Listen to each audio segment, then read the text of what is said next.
오늘도 매일경제 홍성윤 기자님과 함께 떠나는 홍신세 시간입니다. 오늘은 어떤 기업 얘기해 주실 건가요? 오늘은 야놀자 얘기를 좀 요즘 해보겠습니다. 야놀자 핫하죠.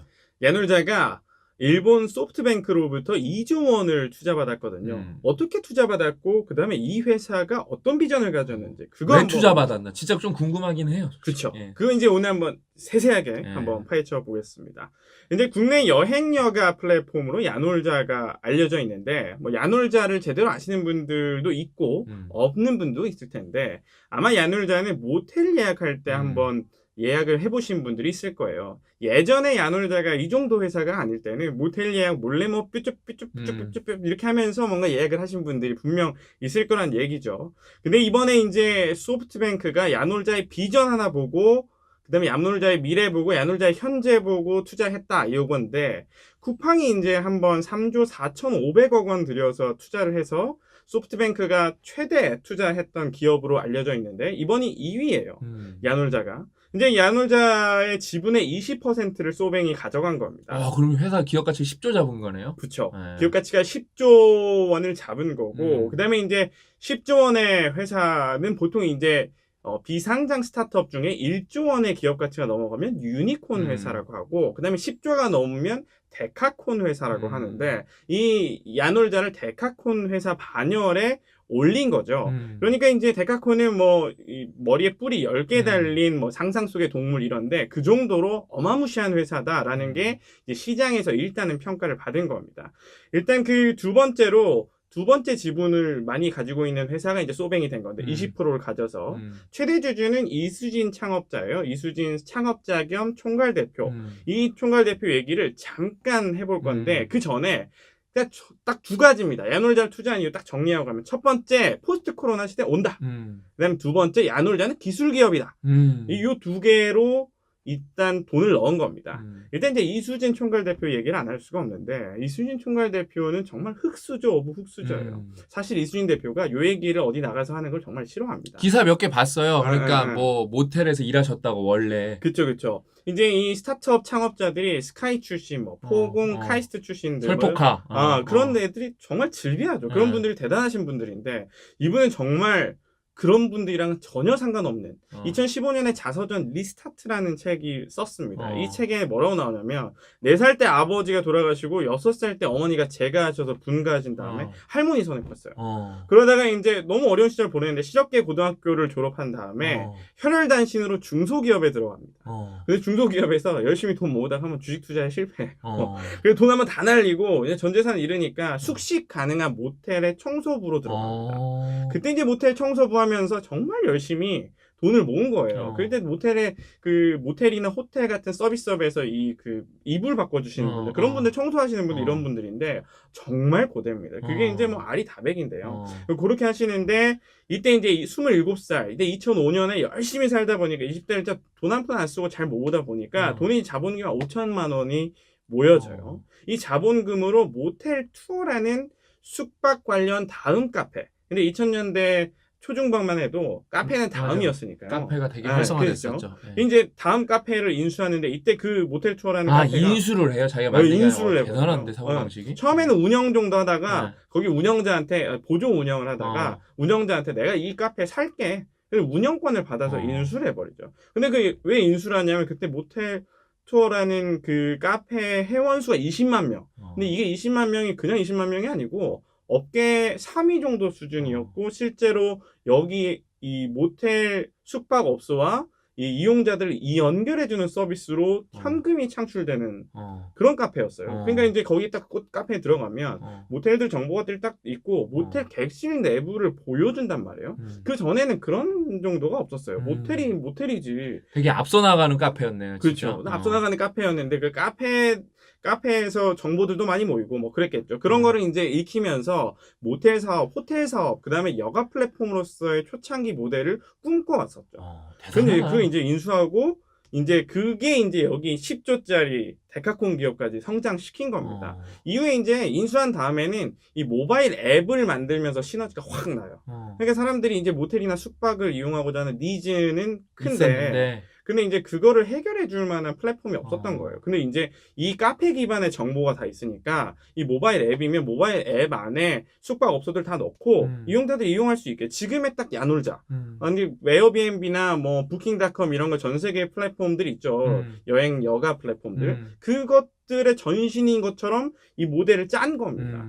이게 이제 이순신 대표가 그렇게 해서 돈을 번 건데 근데 야놀자는 지금 교통수단, 레저 프로그램, 식당 예약 이런 여행이나 여가와 관련된 이제 모텔만 하는 게 아니에요. 이런 걸 모든 거를 연결하는 슈퍼 앱 플랫폼인데 국내 이용자가 1,500만이에요. 엄청나네요. 누적 이용자가 1,500만이고 올해 기준으로 월간 순활성자 수, 우리 MAU라고 하죠. 380만 명 수준이니까 정말 많은 사람들이 진짜 10명 중에 1명은 쓰고 있는 거고 성인 기준으로 따지면은 진짜 10명 중에 1명이 더 쓰고 있는 거네요. 그렇죠. 야놀자에서 돈을 쓰고 있는 겁니다. 호텔 예약하고 모텔 예약하고 pension 예약하고 식당 예약하는 거를 사람들이 실제로 하는 겁니다. 근데 이 야놀자가 진짜 이게 대단한 게 코로나 팬데믹 2020년에 여행업계가 다 죽었잖아요. 전 세계가 다 죽었어요. 근데 유일하게 흑자를 낸 몇 안 되는 곳이에요. 깜짝 놀랐어요. 저 그거 보고요. 2019년 이게 대비 매출, 그러니까 2020년에 코로나였고 2019년 대비 매출로 43%가 늘었어요. 43.8가 44%. 그래서 1,920억 원에 1,900억 원의 매출 기록했고 영업이익이 160억. 맞아요. 저도 그거 봤는데 솔직히 이렇게 유니콘 쿠팡도 여러분 아직 흑자 낸 적 없거든요. 그쵸. 근데 이렇게 벌써 데카콘이라 그래서 뭐 얘네도 거품이야? 뭐야 이렇게 봤는데 영업이익이 있는 거 보고 솔직히 깜짝 놀랐어요. 솔직히. 그렇죠. 160억이니까 좀 어마무시한 기업이죠. 되게 큰 거예요. 왜냐면 코스닥 상장 기업에 여러분 매출이 100억 안 되는데도 태반이에요. 뭐 기술 중심으로 상장한 데는 아예 매출이 없는 데도 많고 그다음에 영업이익이 100억 안 넘는 데는 생각보다 코스피에도 많아요. 그래서 이 영업이익이 스타트업이 아직 비상장사가 영업이익을 150억 했다. 그것도 코로나 시국에 했다고 엄청난 잠재력이 있는 것 같아요. 근데 이제 어떻게 돈을 벌었냐? 클라우드 기반으로 객실 예약 관리 시스템이 전 세계에 퍼뜨려놨다. 요 얘기를 이따 드릴 거고 그걸로 돈을 번 건데 아까 제가 이 야놀자를 픽한 이유 이 얘기 드리려고 하는 거예요. 근데 첫 번째로 포스트 코로나 시대는 온다라는 얘기를 하고 있는 건데 이제 뭐 트래블 버블이라고 해가지고 여행 안전 권역에 대한 협약을 각 나라들이 늘려가는 와중에 지금 뭐 델타 변이가 심해져가지고 우리나라도 뭐 사상 최고 뭐 코로나19 환자 수 이렇게 기록하고 있는데 근데 괌이나 사이판 같은 경우에는 이제 코로나 환자 확산세가 안정 단계에 뭐 머물러 있다라는 판단하에 이런 권역들은 여행을 단체 관광도 허용하겠다 이런 거를 이제 정부가 짜고 있는 거죠. 그러니까 포스트 코로나 시대에 미리 대비하는 의미로서도 이 여행여가 플랫폼에 대한 그 수요는 확 늘어날 것이라고 손정희가 본 거죠. 중국의 청명절이라고 있어요. 청명절이 4월 5일인데 중국이 그냥 명절입니다. 근데 이 명절에 명절 연휴에 4월 3일부터 4월 5일까지 벌어졌던 관광이나 외출을 보면 우리가 포스트 코로나 시대를 약간 가늠해 볼 수가 있어요. 중국은 지금 코로나 확산세가 거의 없다고 뭐 얘기를 중국이 많이 주장을 있어요. 하는 거죠. 중국이 주장을 하는데 실제로 보면은 마스크 없이도 막 돌아다니고 여행하고 관광하잖아요.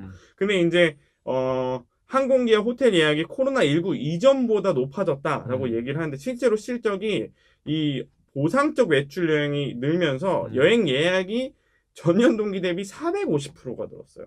올해. 그러니까 2019년에는 좀 돼 있었고 2020년에 확 죽었다가 450%가 증가한 거니까 엄청나게 폭발적으로 이 보상 이게 맨날 집에만 있고 이런 게 이제 분출하기 시작한 거죠.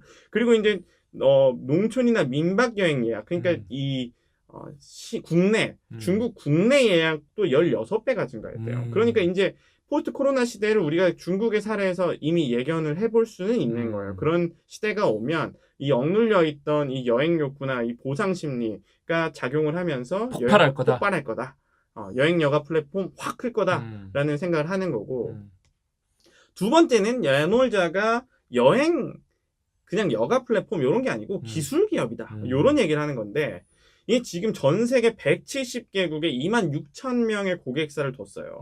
이 26,000곳이죠. 그러니까 이제 야놀자에 등록된 고객사가 지금 거의 26,000. 저도 이거 알고 놀랐어요, 사실. 그러니까요. 엄청나게 많은 숫자잖아요. 오라클 다음으로 2등이라고 그거 보고 놀랐어요, 솔직히. 그렇죠. 오라클 다음 2등인데 이게 이제 클라우드 기반 객실 예약 관리 시스템이라고 해가지고 2017년부터 야놀자가 이미 여기에 투자를 해요. 그러니까 PMS 시장이라고 있어요. 호텔 자산관리 음. 시스템. PMS 시장에서 오라클이랑 장을 겨루고 있는 거예요. 오라클이 1위고 2위가 야놀자인데 그럼 PMS가 뭐야? PMS가 뭐냐면 호텔 예약, 체크인, 체크아웃 같은 프론트 오피스에서 하는 이루어지는 업무나 아니면은 뭐 비품 관리, 객실 관리 이런 업무를 다 자동화를 하는 거예요.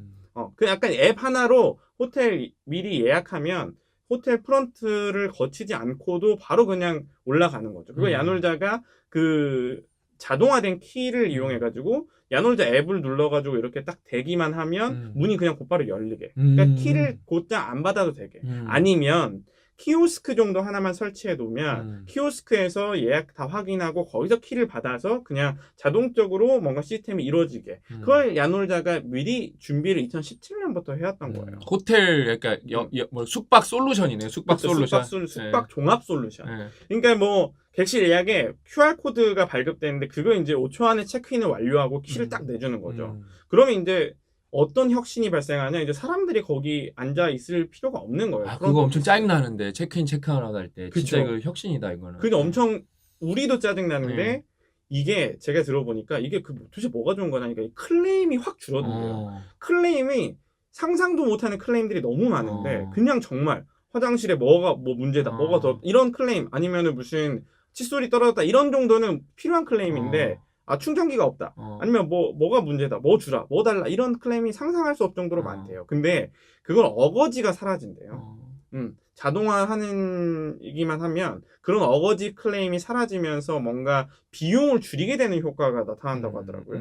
그런 식으로 이 야놀자가 이제 호텔 셀프 체크인 키오스크 뭐 이런 것도 만들고 그 다음에 그 호텔 자산관리 종합 솔루션도 만들고 이렇게 하기 시작한 게 진짜 5년 전부터인데 이 업계에서도 그런 얘기를 했어요. 이런 시스템이 만들어지는 게 불과 한 5년밖에 안 됐대요.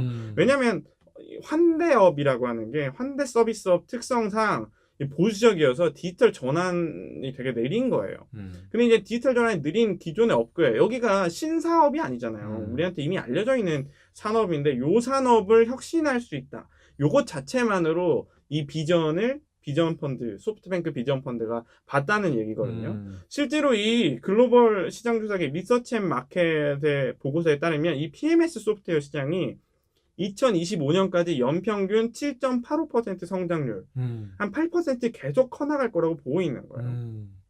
그러니까 여기 돈 버는 사업이 많습니다. 그러니까 이 돈 버는 사업에서 야놀자가 전 세계 회사 중에 1, 2위를 다투고 있고 실제로 오라클은 뭐 이 클라우드 기반으로 안 하는 곳들도 있기 때문에 사실상 1위 업체라는 얘기도 하거든요. 그러니까 이제 야놀자가 이 호텔 종합 관리에 탁월한 역량을 보유하고 있다는 거예요. 그거 진짜 대단하네요.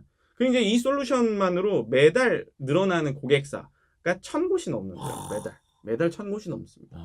근데 이제 문규혁 비전 펀드 매니징 파트너가 중앙일보랑 인터뷰를 하나 했어요. 이번에 이제 아니 너 어떻게 투자를 했냐라는 걸 들은 이조나. 이제 그거를 이조나 했냐 이렇게 하니까 야놀자가 숙소 예약뿐 아니라 다양한 레저 활동, 교통수단, 식당까지 연결하는 슈퍼앱으로 성장하고 있다라고 하면서 그 다음 얘기가 재밌더라고요. 여행 준비에서 호텔 예약은 정말 일부다. 모빌리티, 공연, 액티비티, 식당 예약, 이 호텔 예약 이후에 놀거리가 있어야 되는데 라스베가스를 꿈꾸는구나. 그렇죠. 이 놀거리를 이미 하고 있는 데가 야놀자이기도 하고 그렇게 듣고 보니까 또 끄덕끄덕 되네. 그렇죠. 그리고 이제 소뱅이 이런 회사들 다 투자했다는 거예요. 그러니까 소뱅이 이런 회사 투자했으니까 이 회사들 붙여가지고 시너지 내게 만들게. 그러면 야 미국 상장 할 수도 있고 아니면 국내 상장 10조 원. 지금 에어비앤비가 시가총액 한 100조 정도 된다고 하는데 이제 미국 상장 생각해보면은 지금 10조짜리 회사로 평가를 받았기 때문에 몇 년 안에 상장하면 20, 30조 회사, 2배, 3배, 4배 회사 이런 회사로 확 성장할 수 있다는 거죠. 두 가지예요. 야놀자에 투자한 이유. 첫 번째는 포트 코로나 시대. 두 번째는 여긴 기술 회사다. 이런 의미에서 야놀자가 투자를 2조나 받았다. 이런 얘기를 정리할 수 있겠습니다. 진짜 대박이네요. 막 듣는데 가슴이 뛰네요. 이거는 이수진 대표님 맞죠? 이수진 대표님. 그렇죠.